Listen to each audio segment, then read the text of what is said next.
Silakan Pak Hendrik. Sebelumnya kita masuk dalam doa. Ya. Bapa dalam surga, pada kesempatan pagi hari di Amerika maupun malam hari di Indonesia, sekali lagi kami datang ke hadapan Tuhan mengucap syukur, berterima kasih, di mana Tuhan begitu baik dalam hidup kami.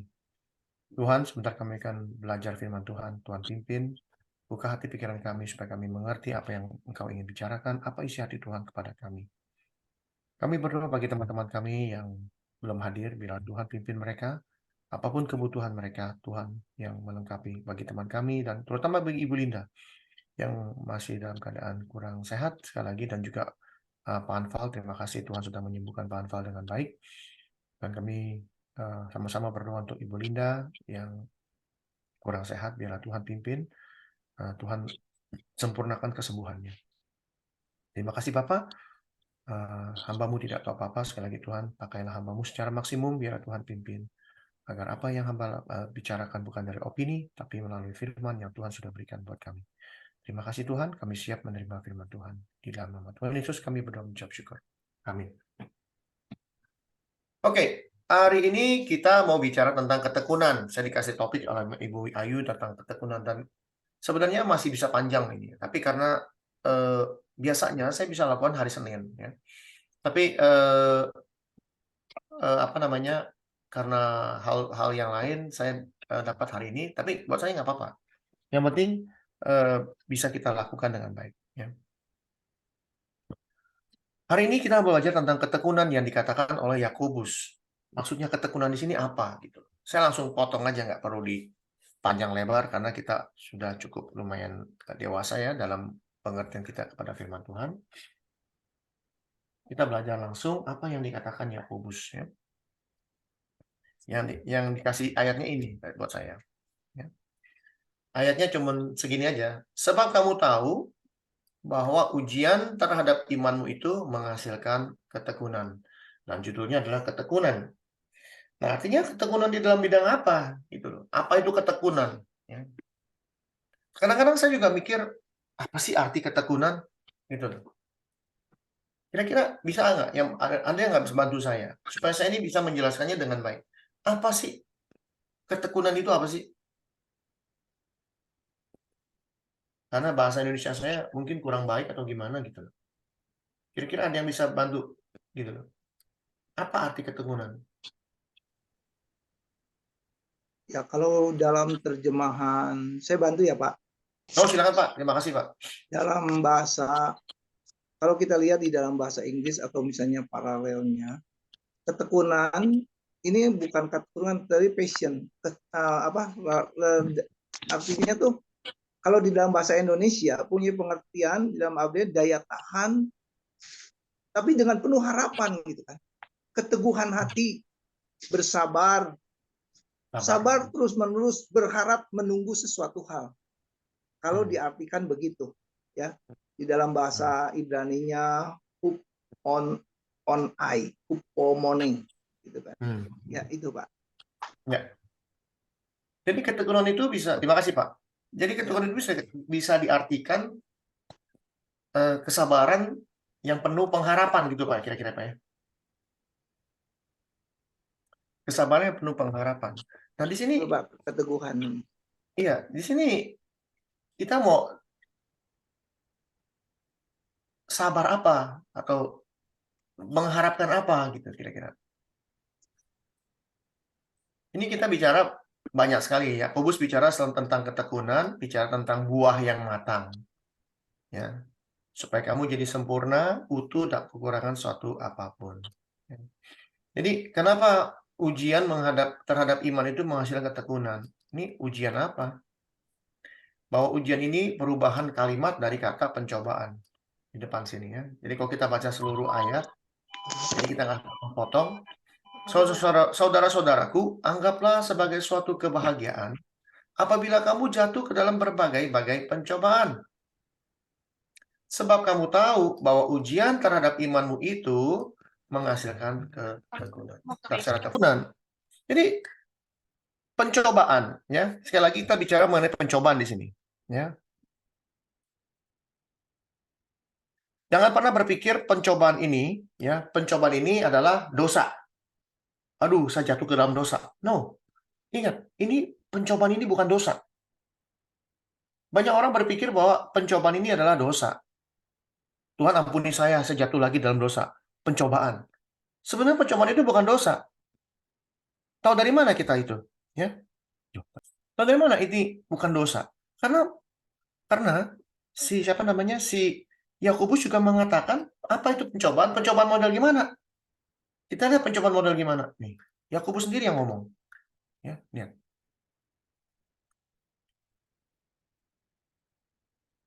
Sesungguhnya kami menyebut mereka berbahagia, yaitu mereka yang telah bertekun. Nah, kembali lagi disebut kalimat tekun. Tekun dalam apa? Kamu telah mendengar tentang ketekunan Ayub. Dan kamu telah tahu apa yang pada akhirnya disediakan Tuhan baginya. Karena Tuhan Maha Penyayang dan penuh belas kasihan. Jadi dia bicara tentang Ayub. Pencobaan-pencobaan Ayub. Itu pencobaan-pencobaan yang sangat luar biasa. Pencobaan Ayub apa? Apakah dia berbuat dosa? Tidak. Pencobaan Ayub, anak-anaknya mati. Kekayaannya hilang satu persatu. Kena borok dalam waktu 1 kali 24 jam. Itu pencobaan. Bukan berarti pencobaan kita menipu, mencuri, membunuh, berzina. Itu bukan pencobaan, itu dosa. Harus dibedakan. Ya, benar-benar harus dibedakan. Jadi kalau kita jatuh, ya, ini kalau kalimat jatuh dalam berbagai pencobaan, ya, kita harus tahu. Apabila kamu jatuh ke dalam, itu sama artinya nyemplung, dicemplungin. Ada kolam, kita nyemplung. Berbagai pencobaan. Gitu loh. Bukan kita jatuh ke dalam dosa, tapi ke dalam pencobaan. Jadi ada pencobaan dalam hidup kita dicemplungin ke dalam pencobaan. Pencobaan apa? Misalnya salah satu, sakit, yang nggak kunjung sembuh. Pencobaan apa lagi? Toko, sepi. Pencobaan apa lagi? Punya anak, kurang ajar. Pencobaan apa lagi? Misalnya, punya karyawan yang nggak benar. Ya. Punya bisnis nggak maju-maju. Punya pelayanannya bukan pelayanan yang benar, pelayanan yang nggak benar. Punya pendetanya juga nggak benar. Nah, itu pencobaan-pencobaan yang harus kita hadapi. Tapi bukan berarti pencobaan itu adalah kita, contoh yang paling dahsyat nih, atau buat laki-laki aja, berzina sama perempuan lain. Itu bukan pencobaan. Itu perbuatan dosa. 1 Yohanes 3:4. Dosa adalah melanggar hukum Allah. Salah satu hukum Allah yang dilanggar adalah jangan berzina. Kita berzina. Tapi pada saat kita nyemplung ke dalam sebuah pencobaan atau berbagai-bagai pencobaan, makanya Yakobus mengatakan berbahagia. Kalau Yakobus ngomong zaman sekarang sama saya timpuk pakai batu. Kenapa? Enak aja lu ngomong, jatuh ke dalam pencobaan kok disuruh berbahagia.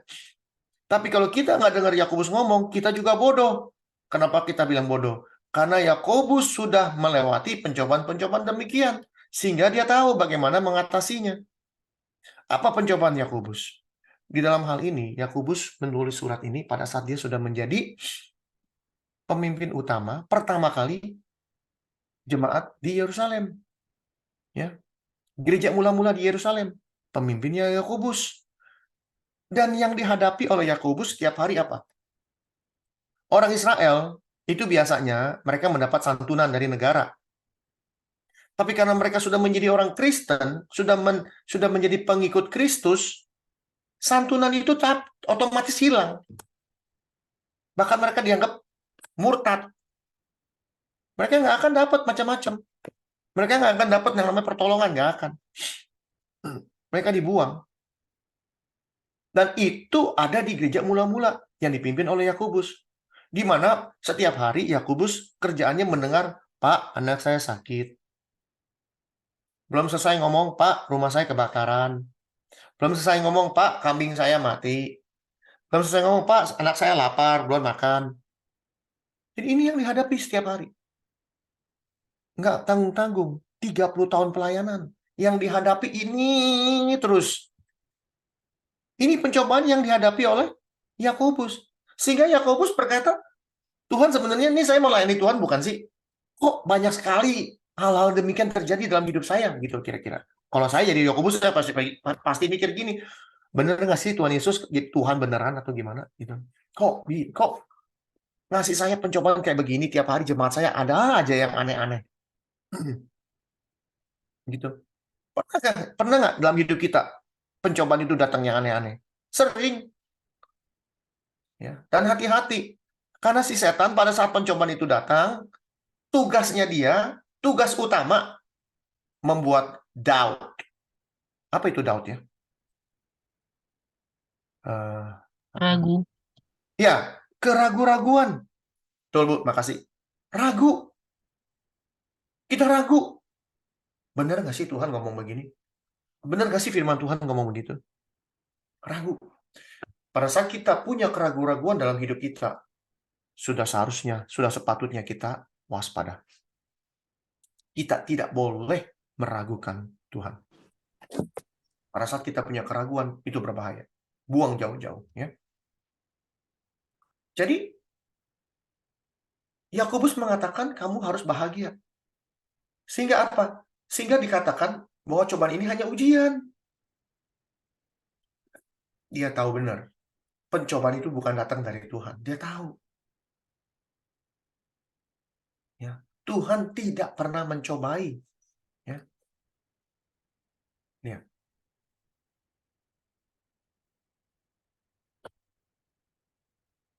Apabila, dia ngomong tuh nggak sembarangan. Apabila seorang dicobai, janganlah ia berkata, pencobaan ini datang dari Allah.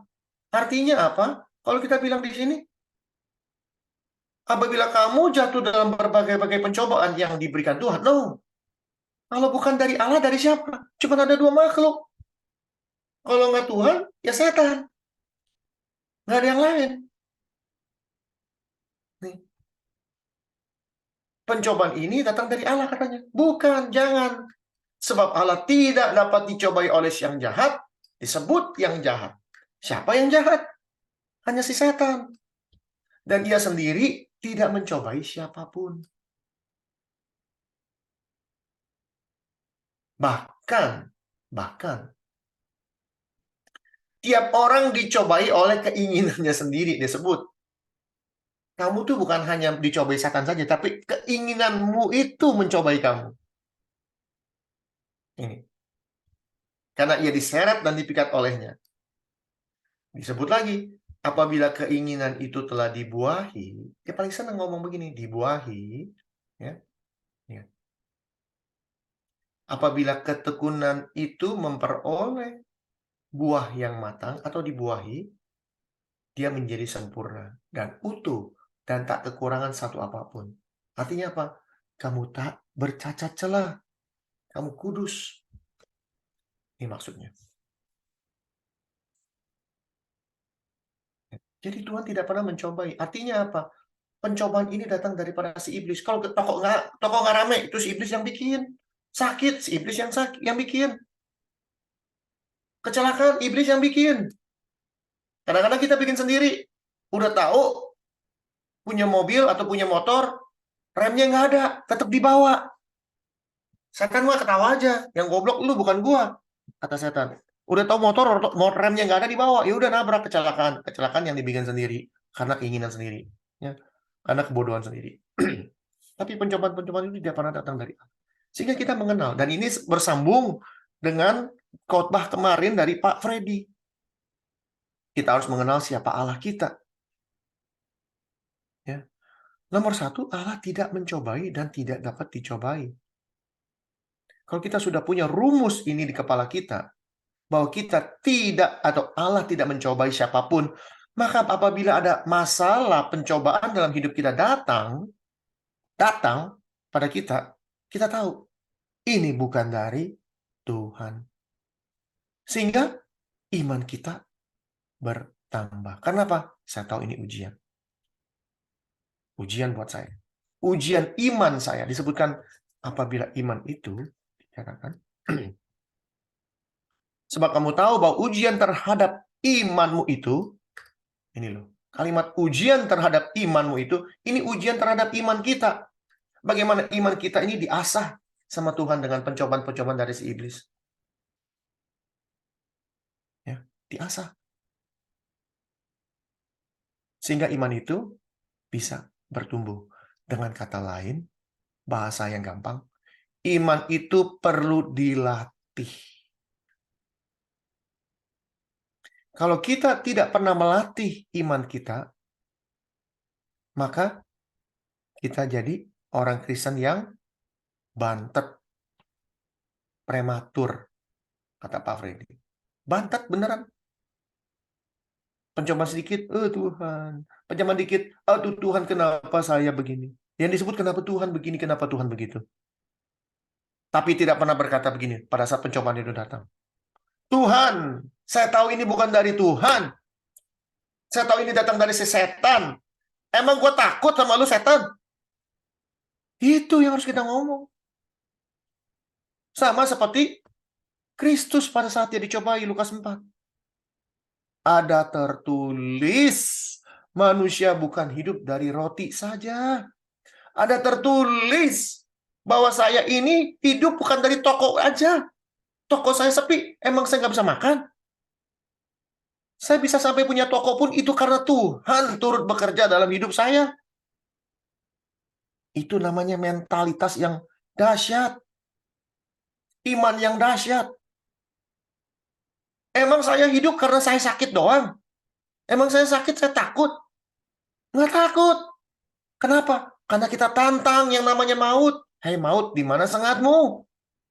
Kalau kita sudah sampai punya rumus pemikiran yang seperti itu, takut apa? Sehingga kenapa firman Tuhan yang mengatakan, apabila Tuhan ada di pihak kita, siapa yang dapat melawan kita?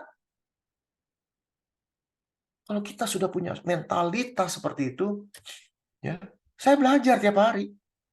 Sampai saya bilang, saya udah nggak takut mau ngomong apa juga. Karena apa? Saya berani ngomong karena yang saya ngomong bukan ngomongan saya. Firman Tuhan. Saya bicara berdasarkan otoritas dari Bapak sendiri. Bukan kamu yang berkata-kata, tapi roh Bapamu yang ada di dalam dirimu, Matius 10. Ya. Jadi kita harus melatih iman kita. Itulah ketekunan.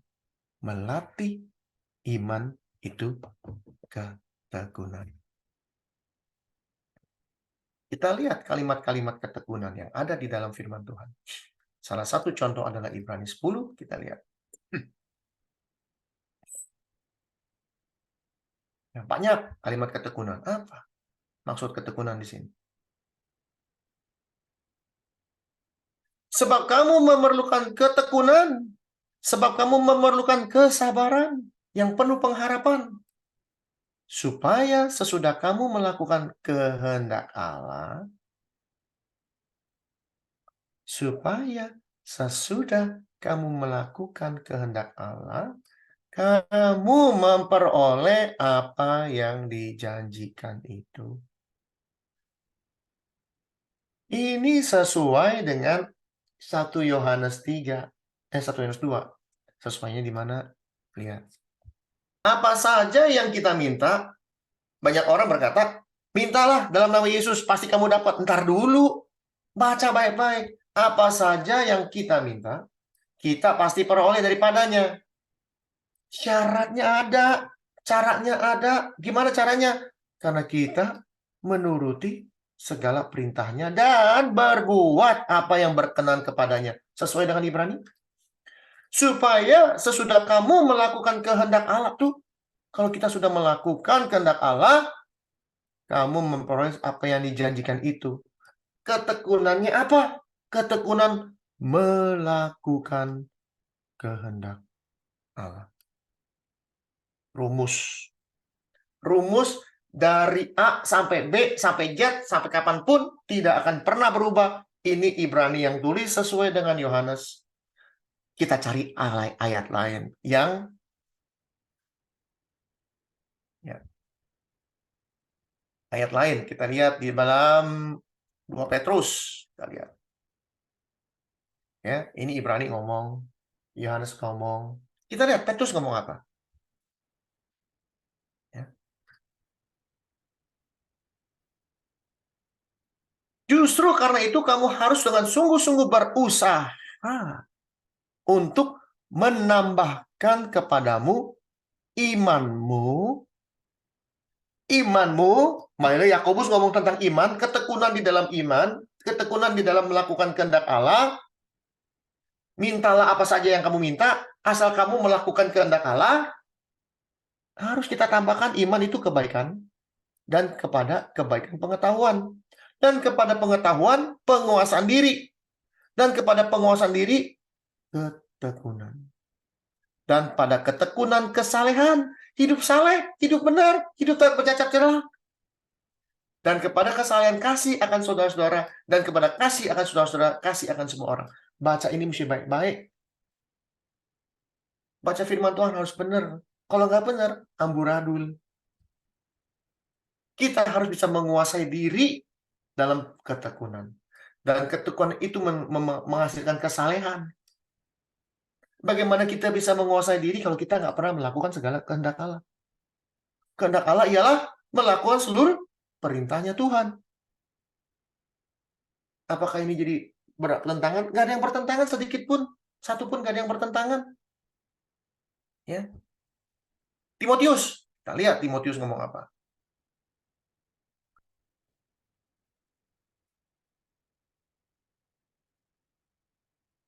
Ya.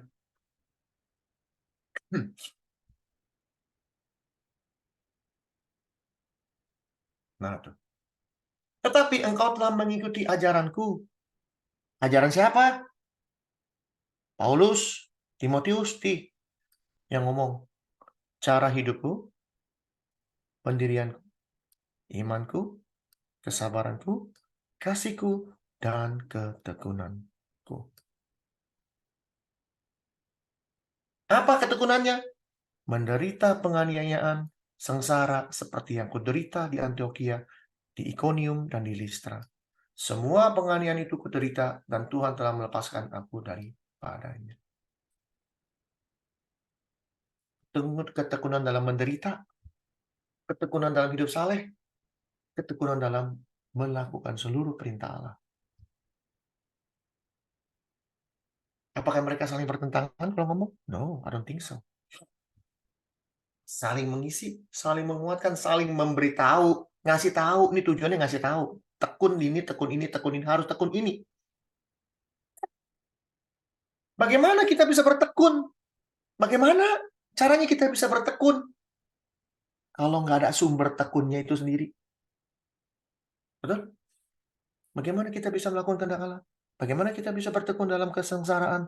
Bagaimana kita bertekun dalam penganiayaan? Bagaimana dalam sengsara, dalam pencobaan, dan sebagainya, dan sebagainya, dan sebagainya. Dari mana? Cuma satu.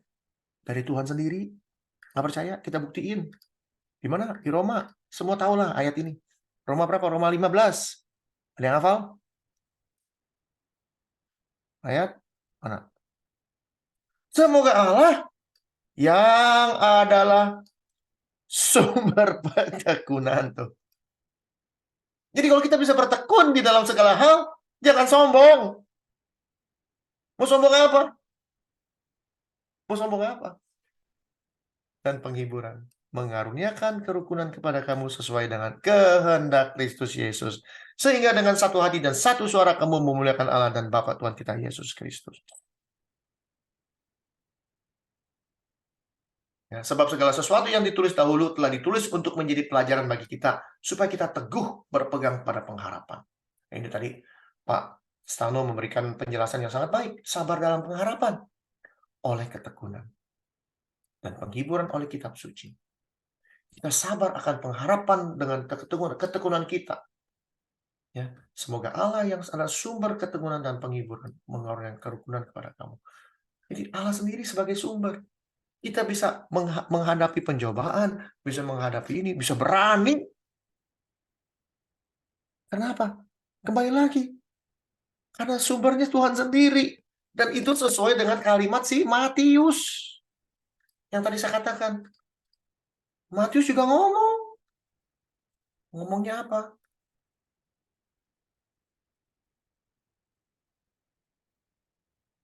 Mana ngomongnya?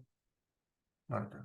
Karena bukan kamu yang berkata-kata, melainkan roh Bapamu.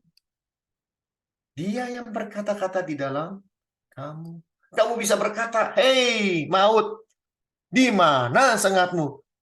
Itu bukan kamu yang ngomong, roh Bapa yang ada di dalam kamu. Tahu dari mana ada roh Bapa yang ngomong di dalam kamu sehingga kita mengatakan, "Hei, maut, di mana sengatmu?"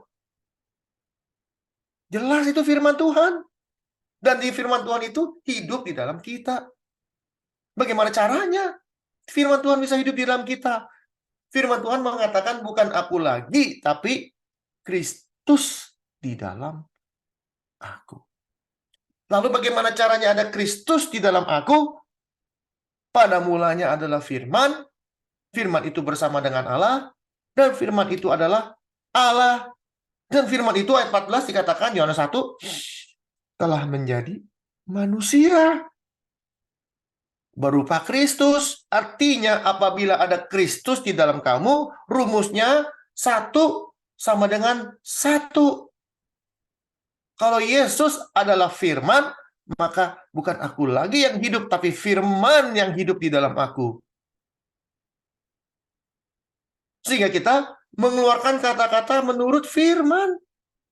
Ada tertulis,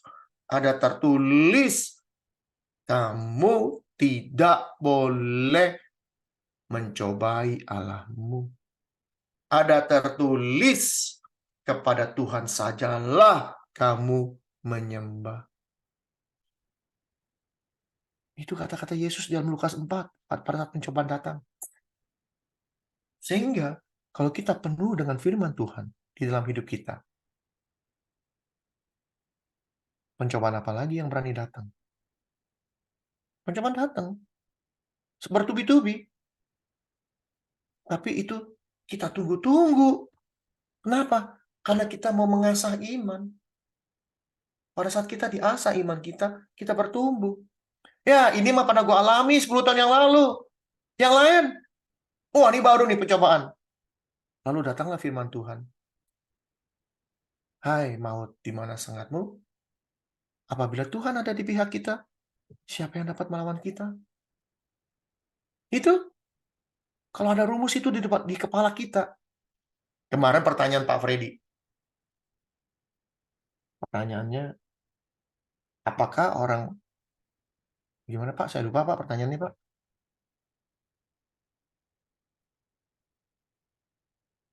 Bisa dicobai atau gimana Pak? Saya lupa Pak.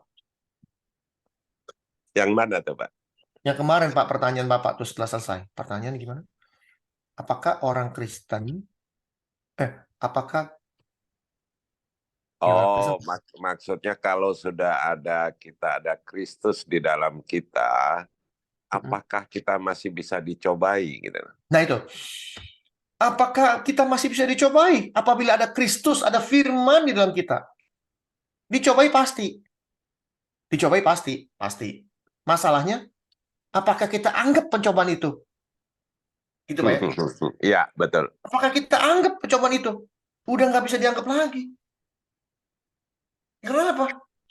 Karena kita sudah melihat ada firman di dalam hidup kita. Kita ada pencobaan.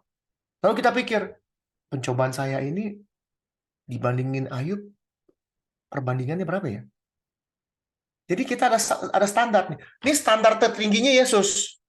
Standar nomor 2 tertinggi itu Ayub, menurut saya ya. Kalau mau dihitung secara standar nih, pencobaan yang berat nih, nomor 1 tuh Yesus, pencobaan yang paling berat. Emang Yesus beratnya di mana? Kan cuma 3 pencobaannya. 1 disuruh roti, rubah batu jadi roti. Kedua disuruh lompat dari gedung. Yang ketiga disuruh nyembah setan. Kan Ayub, wah anaknya mati, ini belum habis, anaknya lagi yang mati, belum habis, anaknya lagi yang mati. Belum habis, anaknya mati semua, kambingnya mati, keboknya mati, dombanya mati, kebunnya hancur, semua kebakar, habis. Belum ngomong habis, boroknya datang. Ini lebih berat dong Ayub. No, Ayub nggak pernah dicobain suruh bikin batu jadi roti, nggak pernah. Itu berat. Cuman Tuhan yang bisa lakukan itu. Untuk merubah buat batu jadi roti, cuman Tuhan yang bisa itu. Jadi kapasitasnya setan mencobai Tuhan sama mencobai manusia tuh benar-benar jauh bedanya. Yesus itu menyangkal diri kalau dia Tuhan. Beneran. Dia menyangkal diri. Nggak main-main. Dia yang Tuhan, ini di atas, dia turun jadi manusia, dia sangkal dirinya. Bukan kehendakku yang jadi, tapi kehendak Bapakku. Dan dia taat sampai di kayu salib. Ada nggak ayatnya? Ada nggak? Bahwa Tuhan menyangkal dia Tuhan. Bahwa Yesus menyangkal dirinya Tuhan. Bukan artinya dia bukan Tuhan, tapi dia sangkal. Supaya apa? Supaya dia menjadi manusia sempurna. Supaya dia sempurna. Supaya kita melihat dia sebagai manusia. Dan apabila kita melihat dia sebagai manusia, ketekunan apa yang bisa kita pelajari dari Yesus? Taat sampai mati. Dia ngomong, kamu harus memikul salib, harus menyangkal diri, memikul salib, ikutlah aku. Padahal Yesus belum disalib, berani ngomong, pikulah salib. Tapi Yesus bukan cuma cuap, ngomong doang, omong gede. Enggak, dia buktiin. Bagaimana dia buktikan? Contoh saya, kata Yesus. Saya ini Tuhan sebenarnya. Tapi saya sangkal, saya Tuhan, saya sangkal. Kenapa saya sangkal? Kalau saya tidak pernah menyangkal saya adalah Tuhan, manusia-manusia mengejek-ngejek dia, disentil, mati semua itu. Beneran. Kalau dia nggak pernah menyangkal dia Tuhan, itu namanya di kayu salib. Dia ngegelantung aja di sana. Kalau kita nonton film The Passion of Christ, dia kan dipukulin dia cuma berdiri teguh gini, dipukulin cetat. Dia cuma ketawa-ketawa. Ada yang lebih berat lagi nggak pukulannya? Ada lagi nggak yang lebih tajam duri-durinya? Kalau dia nggak pernah menyangkal bahwa dia adalah Tuhan, dia tantang semuanya. Apalagi yang manusia bisa? Hah? Ada lagi yang lebih berat lagi? Apakah ada yang lebih berat lagi hukumannya? Karena nggak ada artinya buat Tuhan, karena dia Tuhan. Bisa-bisa prajurit yang mukulin dia semua kena kusta. Bisa jadi. Kan gitu. Tapi dia sangkal. Dia sangkal dirinya beneran. Kok misalnya dia disalib, nanti kita ziarah ke Yerusalem ngapain? Lihat dia disalib. Kalau dia nggak pernah sangkal bahwa dia adalah Tuhan, kita cuma nonton Tuhan Yesus disalib, cuma nonton ngobrol-ngobrol. Ini misalnya lagi disalib begini, misalnya gitu ya. Ada nyamuk nempok di sini, bentuk copotin tangan dua, tepok, tempel lagi di tangan. Bisa, dia Tuhan. Tapi dia sangkal. Ya. Gimana ayatnya dia menyangkal bahwa dia adalah Tuhan? Filipi 2 ayat 8. Thank you. Bagus, Bu. Ini namanya rumus, ya. Bukan ayat mas, tapi rumus. Rumus yang ada di kepala kita selalu hidup. Bagaimana Kristus hidup. Dan dalam keadaan, nah dari atasnya mendingan. Hendaklah kamu hidup bersama menaruh pikiran dan perasaan yang terdapat juga dalam Kristus Yesus. Ayat di mana ada kamu harus hidup dalam menaruh pikiran dan perasaan yang sama dalam Kristus. Ada di mana ayat ini? Ini Filipi yang tulis siapa? Paulus. Siapa lagi yang menulis ini? Petrus. Karena Kristus telah menderita penderitaan badani, kamu juga harus mempersenjatai dirimu dengan pikiran yang sama. Menaruh pikiran perasaan yang terdapat dalam Kristus Yesus, pikiran yang sama. Yang walaupun dalam rupa Allah, tidak menganggap setara dengan Allah sebagai milik yang harus dipertahankan. Disangkal. Ini melainkan telah mengosongkan dirinya sendiri, mengambil rupa seorang hamba, menjadi sama dengan manusia. Dia tekun menjadi manusia, dia tekun. Ya. Dan dalam keadaan sebagai manusia, ia telah merendahkan dirinya dan taat. Kita bicara tekun, itu bicara taat. Waktu saya sudah selesai. Ya. Langsung aja potong. Dia taat. Ketekunan itu dengan taat sama. Kristus taat. Dia tekun menjadi manusia sampai di kayu salib. Kita harus tekun sebagai manusia baru. Taat sebagai manusia baru yang tidak bisa digonjang-ganjingkan yang namanya dosa dan pencobaan. Ya. Potong aja langsung. Kekristenan, pengikut Kristus. Kita harus punya pikiran dan perasaan yang sama. Dengan apa yang Kristus rasakan, dengan apa yang Kristus perbuat dalam hidup kita. Tekun sebagai manusia. Kristus sudah melakukannya, sudah memberi contoh. Dan dia tekun dalam melakukan seluruh kehendak Bapa di surga. Aku datang bukan untuk melakukan kehendakku, tapi melakukan Dia yang menyuruh aku melakukan seluruh kehendak Bapakku. Itu Kristus. Ya. Jadi, saya karena nggak punya waktu, nanti tanya jawab saja. Intinya, bertekun di dalam melakukan segala perintah Allah dan taat. Penuh dengan pengharapan. Taruh rumus di kepala kita, Tuhan tidak pernah memberi pencobaan, dan pencobaan itu datang dari si setan. Okay? Nah, apabila pencobaan itu datang, kata Pak Freddy, apakah masih bisa kita dicobai? Udah nggak bisa istilahnya. Kenapa? Karena kita tantang. Ya. Gimana bisa dicobai kalau kita tantang? Ini mah. Ini mah. Ini mah. Gitu aja kerjanya. Ini mah. Ini mah begini. Ini mah begitu. Ya. Jadi bertekunlah di dalam firman Tuhan. Isilah kepala kita dengan sebanyak-banyaknya firman Tuhan. Dengan demikian, bukan aku lagi yang hidup, tapi Kristus yang hidup di dalam aku. Amin. Mari kita berdoa. Bapa dalam surga, terima kasih atas firman yang begitu singkat. Biarlah Tuhan sendiri yang menyempurnakan segala firman yang Tuhan berikan buat kami. Biarlah kami mengerti siapa Engkau, dan kami tahu apabila kami ada di dalam Engkau dan Engkau ada di dalam kami, siapa yang bisa melawan kami? Dan apa yang harus kami takuti? Tapi dalam hal ini, kami belajar untuk bertekun dan terus hidup kudus tak bercacat celah di hadapan Tuhan. Sehingga pada hari kedatangan Tuhan, kami kedapatan murni seperti emas. Terima kasih Tuhan. Biarlah sekali lagi Tuhan mau memberikan kami kesempatan untuk bisa berdiskusi. Biar Tuhan sekali lagi pimpin kami semua di sini untuk bisa belajar, berdiskusi dengan baik.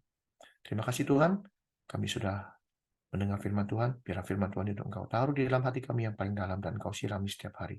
Sehingga kami tidak sombong bahwa kami bisa melakukan segala sesuatu karena Tuhan sendiri yang sudah melakukannya untuk kami.